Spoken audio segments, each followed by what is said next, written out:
Good morning student. BEd second year में third अनिवार्य प्रश्न पत्र education management and inclusive school के अंतर्गत हम एक विद्यालय के प्रबंधन में वित्तीय व्यवस्था का मैनेजमेंट का अध्ययन कर रहे थे कि एक विद्यालय का प्रबंधन करने में या किसी भी एक संस्था का को चलाने के लिए उस संस्था के आय व्यय का ब्यौरा रखना या संस्था की प्रगति के लिए संस्था का बेनिफिट में जाना या उसका वित्त में लाभ होना, उसका एक समुचित मैनेजमेंट रखना। इसके लिए संस्था के अंदर जो है समय समय पर अकाउंटेंट रखे जाते हैं जो संस्था के वित्त की व्यवस्था को देखने का कार्य करते हैं।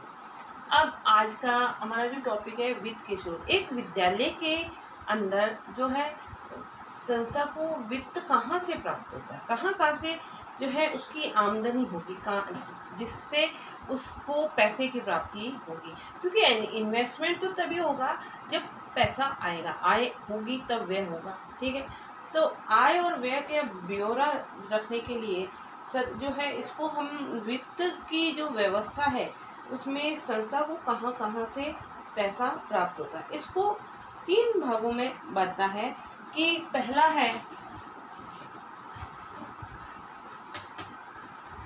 सरकारी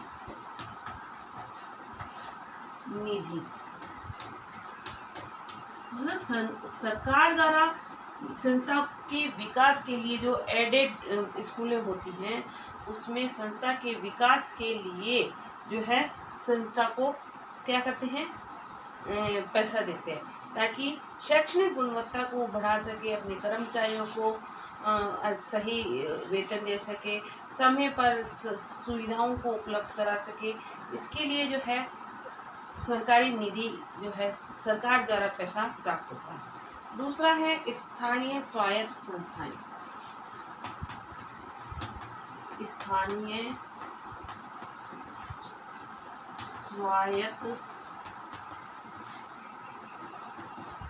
संस्थाएं, स्थानीय संस्थाएं जो है ना, स्वायत्त स्वयं पोषी जिसको कहते हैं, जो स्वयं या भामाशाह हम कहते हैं, जिनको स्थानीय लोग में जो बहुत समृद्ध लोग होते हैं उस संस्था को शैक्षणिक गुणवत्ता को बढ़ाने के लिए अपनी आमदनी का कुछ अंश जो है विद्यालय को देते हैं, जिसके द्वारा ये उससे ये अपेक्षा रखी जाती है कि वो विद्यालय के अंदर अधिक से अधिक सुविधाओं को उपलब्ध कराए, छात्रों को अच्छी गुणवत्तापूर्ण शिक्षा प्रदान कराए, किसी प्रकार की कोई साधन सुविधाओं की कमी ना हो।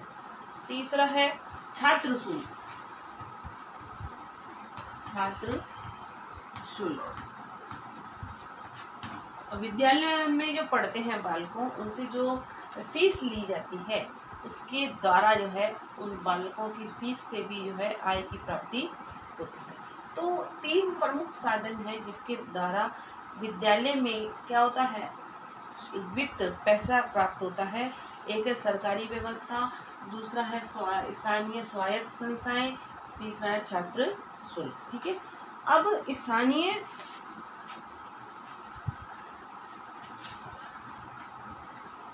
संस्थाएं जो हैं उसके अंदर जो है छात्रों को कैसे प्राप्त होता है, या आप लिखो वित्तीय संसाधन संबंधी काम है। अब वित्तीय संसाधन जो हम पैसा जब हमको प्राप्त हो जाता है तो उसके द्वारा हम किन किन साधनों को उपलब्ध कराते हैं, किन किन की व्यवस्था करते हैं। ठीक है, इसमें लिखो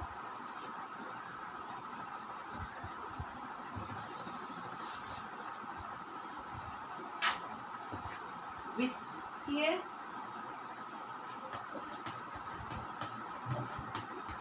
प्रबंधन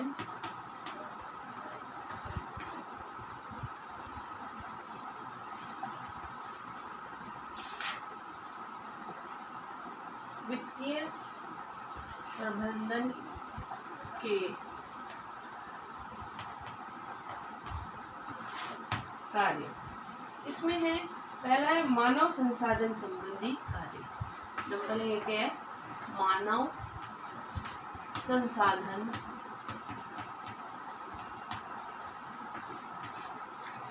संबंधी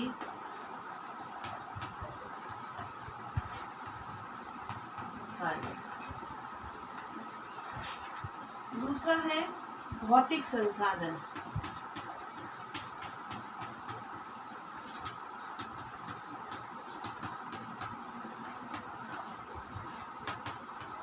संबंधी कार्य। तीसरा है राजस्व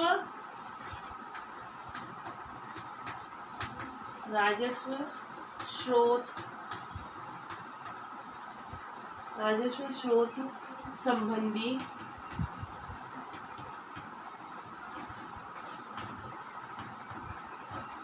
कार्य। चौथा है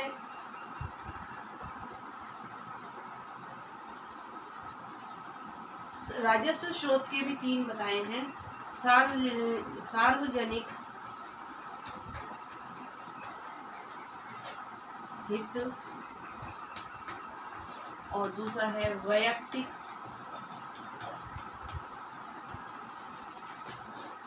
हित। अब ये है कि जो पैसा हमको प्राप्त हो रहा है, तो वित्तीय संसाधन संबंधी क्या कार्य है। जो हमको आमदनी हो रही है संस्था से, 3 तरीके से आमदनी हो रही थी, मैंने आपको बताया कि सरकार द्वारा, भामाशाह द्वारा और विद्यार्थी फीस द्वारा।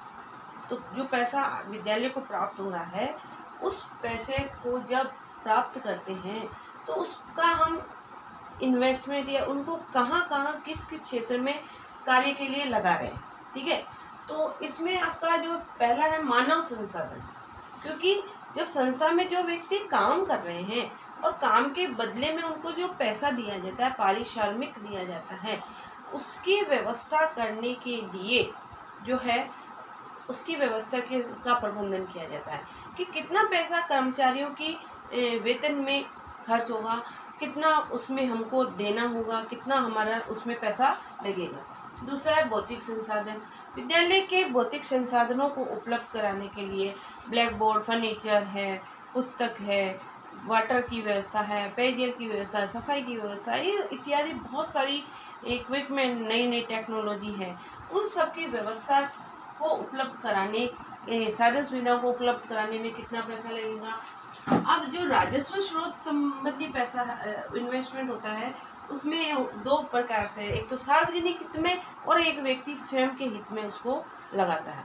ठीक है, क्योंकि जब संस्था खोली है तो उसमें खोलने का उद्देश्य लाभ है, तो जो लाभ उसको होता है, ये उस लाभ को वो जो है सार्वजनिक हित के लिए लगाता है, अर्थात किसी कल्याणकारी कार्य में लगाता है। जैसे एग्जाम्पल है, वर्तमान में वैश्विक महामारी के दौर में जो पैसे वाले समृद्ध लोग हैं, वो करोड़ों रुपए जो है उस अपने देश के उन रोगियों के लिए दे रहे हैं, सुविधाएं उपलब्ध करा रहे हैं, इक्विपमेंट करा रहे हैं, दवाइयाँ उपलब्ध करा रहे हैं। तो वो भामाशाह जो है सार्वजनिक हित में अपने पैसे को, लाभ को लगा रहे हैं। और दूसरा होता है व्यक्ति, जिसमें स्वयं का लाभ रहता है। इस प्रकार से वित्त का प्रबंधन जो है विद्यालय के अंदर किया जाता है, जिससे मानवीय और भौतिक संबंधी कार्य उपलब्ध होते हैं। मानवीय संसाधनों को उपलब्ध कराया जाता है, कर्मचारियों को जो है पारिश्रमिक दिया जाता है, जिससे वो लाभ कर सके या उसका मैनेजमेंट सही बैठ सके। आपका गृह कार्य है वित्तीय स्रोतों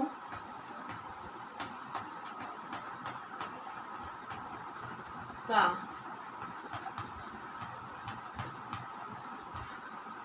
वर्णन कीजिए। साथ ही घर में रहिए, सुरक्षित रहिए, जब भी घर से बाहर निकले मास्क लगा के निकलें। नियमित रूप से जो है कोरोना की जो भी गाइडलाइन आ रही है, उस गाइडलाइन का आप पालन करें ताकि आप उसके संक्रमण से बच सकें।